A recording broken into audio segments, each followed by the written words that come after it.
Bonjour, je m'appelle Philippe Pascot, j'ai 62 ans. J'ai écrit 3 livres depuis 2 ans, Délit d'élu, Pilleurs d'État et Du goudron et des plumes. Je suis ce qu'on appelle tout à fait modestement, un éveilleur de conscience. J'essaye de mettre sur la table ce que des élus ont caché sous le tapis. Je l'écris dans des livres, et puis apparemment ça plaît bien, puisque j'en suis à presque 100 000 ventes sur les 3 livres, sans avoir fait jusqu'à présent une seule grande télé. Donc voilà, je suis marié, j'ai 6 enfants, je suis un homme comme tout le monde, je suis pas plus intelligent, pas moins intelligent, mais c'est vrai que je supporte pas l'injustice, et je supporte pas que des gens qui sont soi-disant exemplaires nous fassent croire qu'il faut qu'on se restreigne, alors qu'eux s'en mettent plein les poches. Bonjour pour le club desoptimistes.fr. Nous sommes en compagnie de Philippe. Bonjour Philippe. Bonjour. Merci donc d'accepter cette invitation déjà à Besançon, puisqu'il y a une conférence, et à cette interview donc pour le club des optimistes. On peut dire que vous êtes un homme orchestre. Oui. Vous faites plein de choses, chevalier des arts et des lettres. Oui, vous avez été élu polyvalent. Oui. De la mairie d'Evry, d'Emmanuel Valls. Alors, je me reviens qu'on revienne un petit peu en arrière.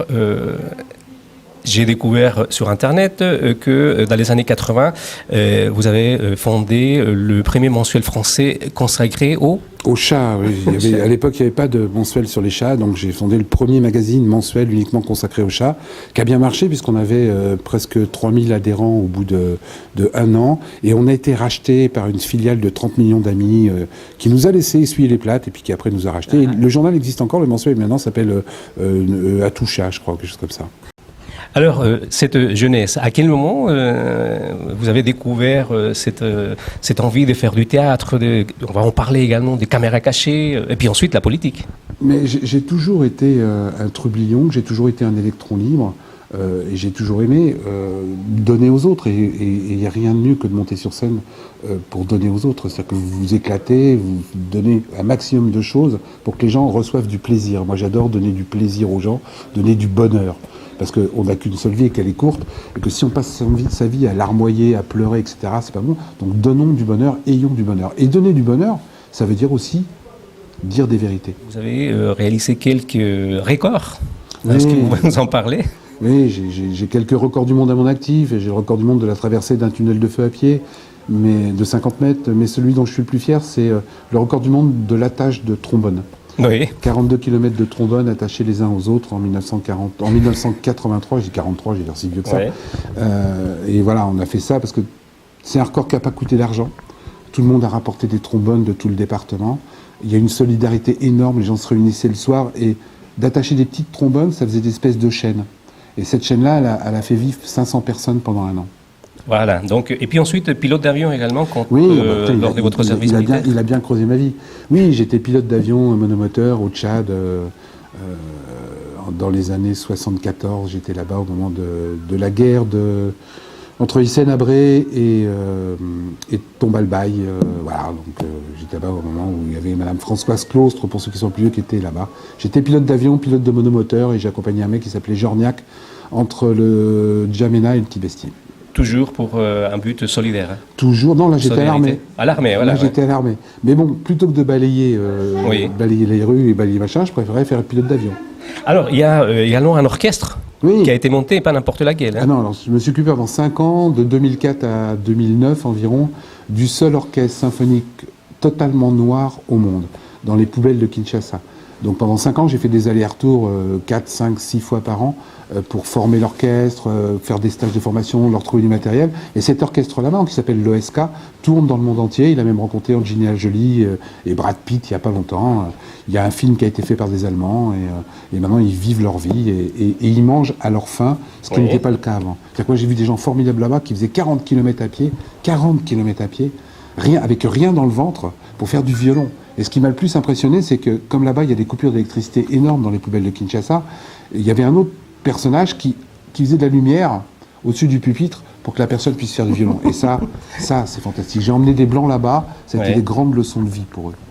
Et également, il y a des groupes qui ont été formés, toujours à travers des organismes que vous avez formés. C'est un de mes boulots que j'ai fondé en 1989, un petit truc qui fait partie de la communauté du Grand Paris Sud, dont M. Valls redeviendra bientôt le président. Salut Manu, si tu m'écoutes. Et là, j'ai monté un truc qui s'appelle la Halle du Rock. Donc, je prends des jeunes dans la rue, j'en fais des gagnants. Puis après, s'ils veulent, ils deviennent des vedettes. Donc, j'ai aidé des groupes comme les Silmaris, Mr. Gang, une dizaine de groupes qui maintenant sont très connus, sont passés par mes mains, sont passés par la Halle du Rock. Et encore une fois, je n'ai jamais gagné d'argent sur eux. C'est-à-dire que je ne fais pas ça pour l'argent, je fais ça parce que c'était des gens bien. On revient à la politique. Oui. Donc, vous avez fait 25 ans de politique. 25 ans de politique. C'est-à-dire que je pars du principe que c'est facile de critiquer à l'extérieur et qu'à un moment donné, il faut être dedans. Quand j'ai commencé à organiser des matchs de catch, je suis devenu catcheur. Donc je suis monté sur le ring et j'ai fait du catch, j'ai fait une quinzaine de combats avant que ça se termine un peu mal pour mon dos.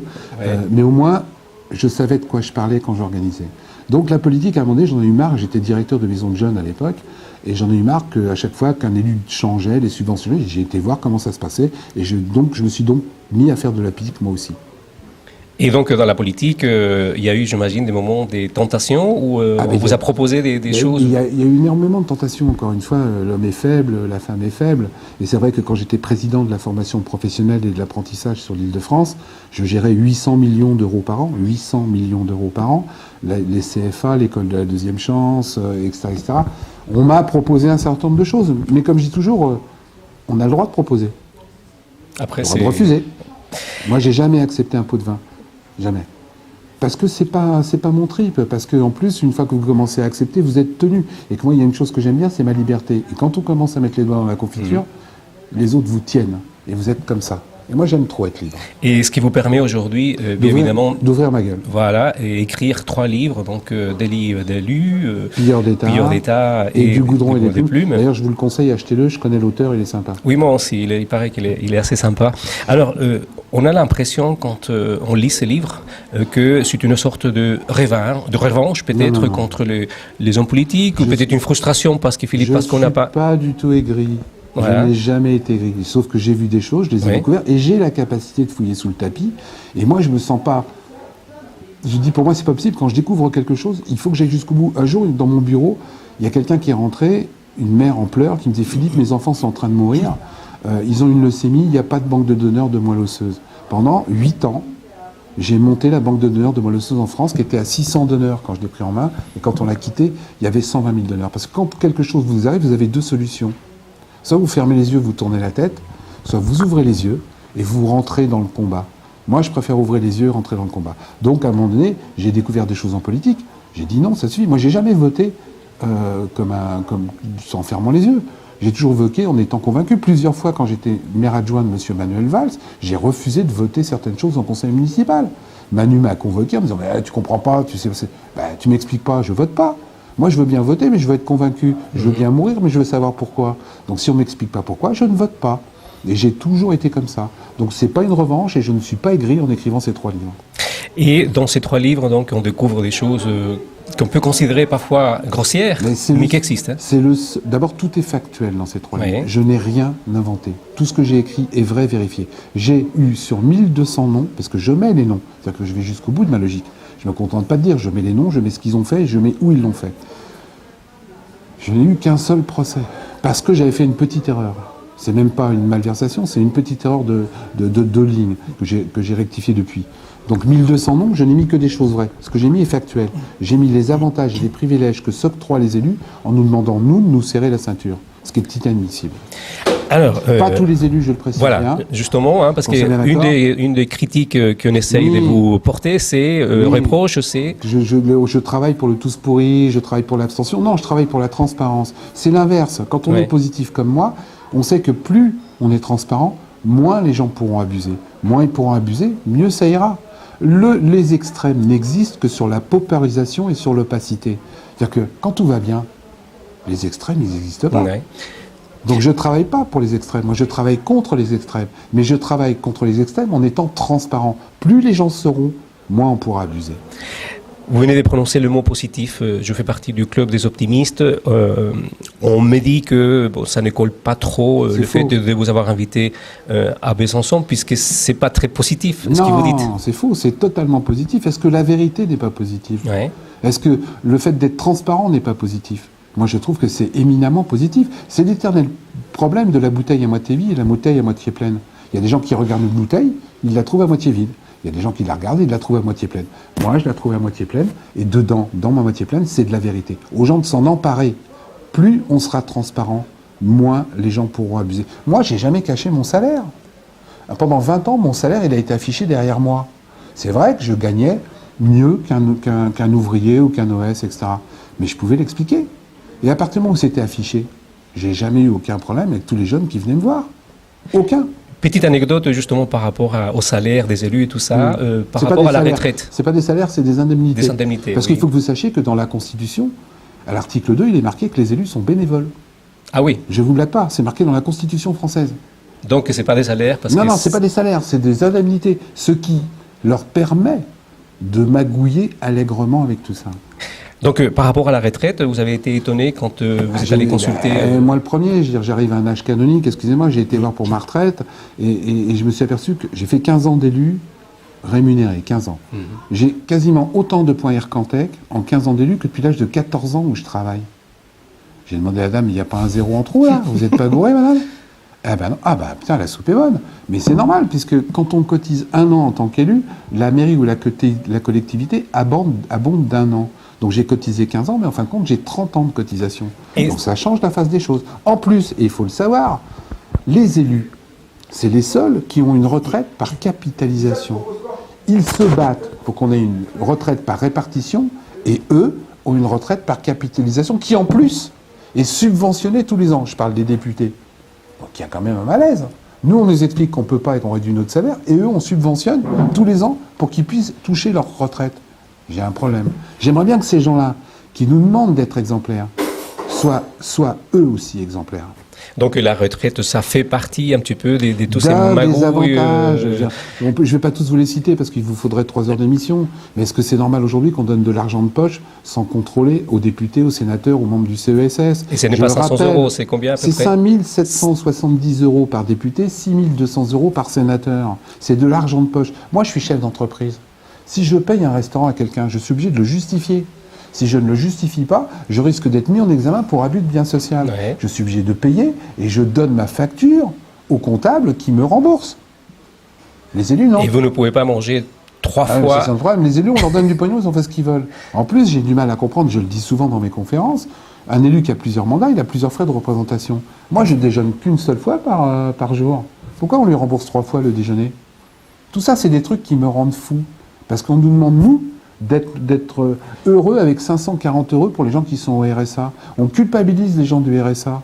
Ouais. Et ces mecs-là s'en mettent plein les fouilles. Ça suffit, arrêtez de nous prendre pour des cons. Et on met des contrôles justement pour qu'il n'y ait pas des les abus. contrôles, il y en a plein. Les contrôles, c'est pour les petits, pas pour eux. Là aussi, ça m'énerve. C'est-à-dire qu'aujourd'hui, on peut contrôler les comptes en banque quasiment de tous les salariés. On peut croiser les informations de tous les salariés pour savoir si malheureusement tu n'as pas plus d'enfants, si tu te rends pas un petit peu. Mais eux, on ne peut pas. Pourquoi on ne pourrait pas eux? Mais c'est à eux en premier qu'il faudrait. C'est à eux de nous montrer l'exemple. Pourquoi on ne peut pas contrôler le compte banque d'un élu?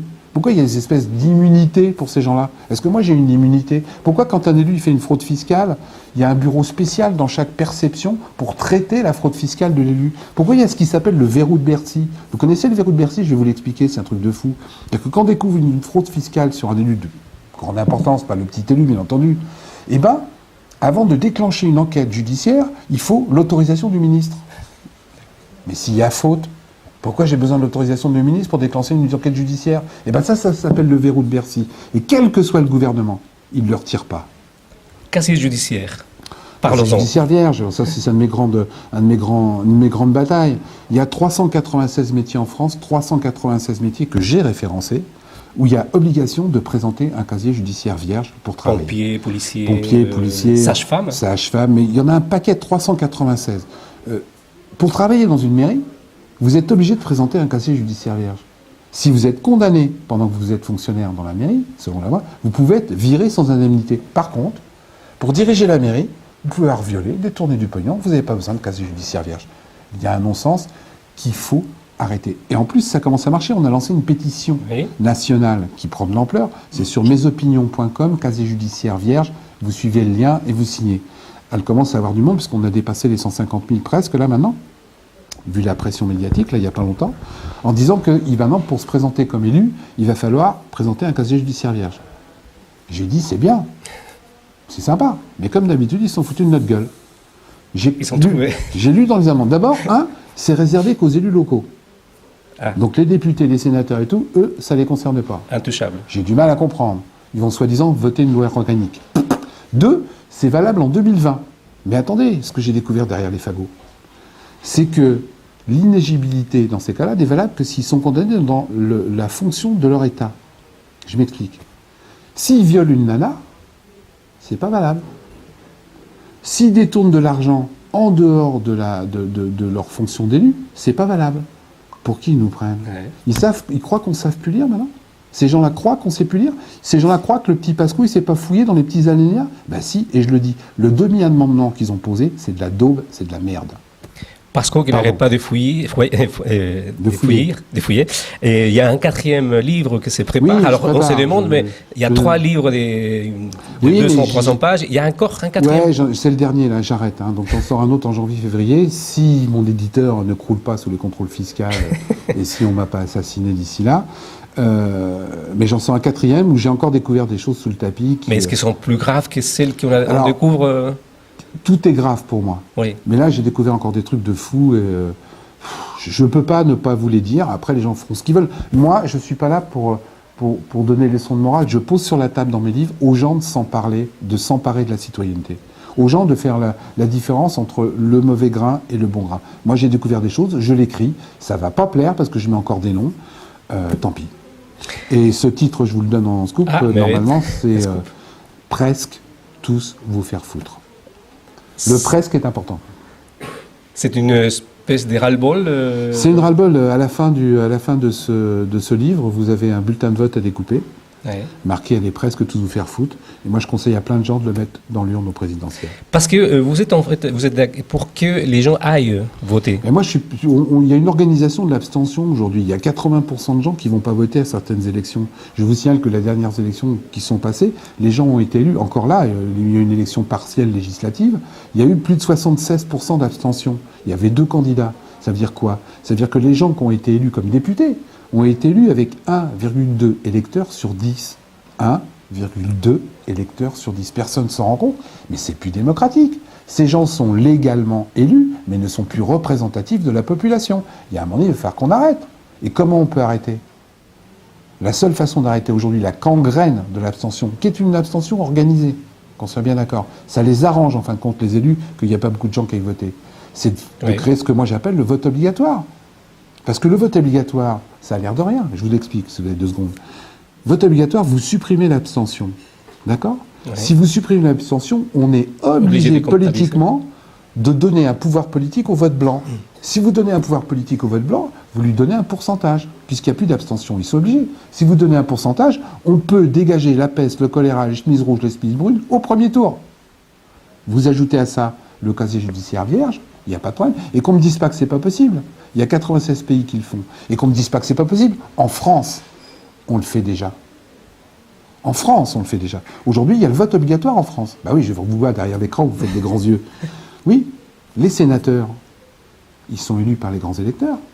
Les grands électeurs, c'est un vote obligatoire. Moi, j'ai été conseiller régional, j'ai eu l'obligation d'aller voter pour les sénateurs. Et en plus, j'ai été condamné à 150 € d'amende si j'y allais pas. La petite différence que je propose, c'est qu'on fasse l'inverse. Moi, j'en ai marre de la répression. Donc si on fait vote obligatoire, au contraire, plutôt que de punir les gens, donnons un crédit d'impôt de 50 € aux gens qui iront voter. C'est beaucoup plus... Après, tu peux toujours ne pas aller voter. Tu n'auras pas tes 50 € de crédit d'impôt, plutôt que tes 150 € d'amende. Mais c'est un choix. On pourra encore ne pas aller voter. Dans Belgique, il y a 95% de votants, il y a 5% de gens qui ne vont pas encore voter. Mais avec le vote obligatoire, il y a un immense avantage. C'est qu'aujourd'hui, on est élu avec 50% de 10% de votants. Vous avez bien entendu? Avec le vote obligatoire, on serait élu à 33% de 95% de votants. La représentativité, elle revient. Et je ne vois pas d'autre système logique que le vote obligatoire. Après tout, quand vous allez faire du sport dans une fédération sportive, on vous demande un certificat médical. Ça pose de problème à personne. Si tu ne veux pas bosser dans la fédération et donner ton certificat, bah tu vas faire ton petit sport, mais sans être dans la fédération. Donc, voter, c'est de la citoyenneté, c'est aussi le bonheur de tout le monde, c'est les routes, c'est les voiries. Pourquoi ça ne serait pas obligatoire? Moi, ça ne me pose aucun problème. Derrière tous ces dénonciations... Pardon, je parle vite et beaucoup. derrière toutes ces dénonciations... C'est pas des dénonciations. Ou je fais des mises sur les tapis. Voilà, c'est non, dénonciation, moi je suis pas un collabo, j'envoie pas des lettres à Cognito. Non, je mets les noms, je mets mon nom et je fais des constats. Voilà. Et derrière tous ces constats, il y a, comme vous venez de le citer, des propositions. Vous proposez également des choses. C'est-à-dire, c'est pas que lancer de... c'est pas le lancer de billes et puis démerdez-vous avec lui. J'essaie de proposer des choses compliquées, mais pas des choses compliquées. Juste des choses de bon sens. Il y a un truc vachement simple. Moi, je suis pas contre que les élus aient ce qu'on appelle l'IRFM. Je dis simplement qu'ils doivent justifier leurs dépenses, ce qui n'est pas le cas aujourd'hui. Je suis pas contre qu'un élu ait un avocat pour se défendre. Je dis simplement que si l'élu est condamné, il doit rembourser les frais d'avocat. Ce qui n'est pas le cas aujourd'hui. Voilà. Aujourd'hui, les gens sont cocus jusqu'au bout. Je vais citer un dernier petit exemple qui arrive souvent, je le cite souvent. Il y a un type qui a été condamné et qui avait donné entre 13 et 20 millions d'euros. Il a été condamné, à 20 000 euros d'amende avec sursis. Déjà, j'ai un peu les boules. Mais là où ça devient fou, c'est que donc, il n'avait pas payé son avocat, puisque c'était l'avocat de la mairie, protection fonctionnelle de l'élu, qui a été payé. Donc il n'a pas payé son avocat, le mec. En plus, il n'a pas payé l'amende, puisque c'est ta protection, donc c'est l'amende à être payée par la ville. Mais comme la ville, c'est pas partie versée civile, les 13 millions d'euros, ils ont été remboursés sur les impôts des habitants. Ça suffit, arrêtez de nous prendre pour des cons. Dernière question. Allons-y. Est-ce que vous restez optimiste ?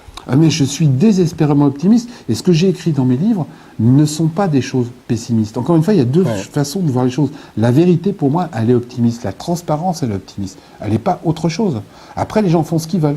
Ils ont le droit de faire l'autruche et de mettre la tête dans le sol. Mais quand on fait l'autruche, je trouve qu'on n'avance pas beaucoup. Alors que je pense que quand on regarde la vérité et la transparence en face, on peut avancer, et on peut avancer en souriant. Moi, je souris. Je dis encore une fois, tous les élus ne sont pas pourris. Mais il faut arrêter de cautionner cette grosse minorité de salopards qui font honte à la République. Merci beaucoup, Philippe. Un plaisir pour nous aussi. Merci.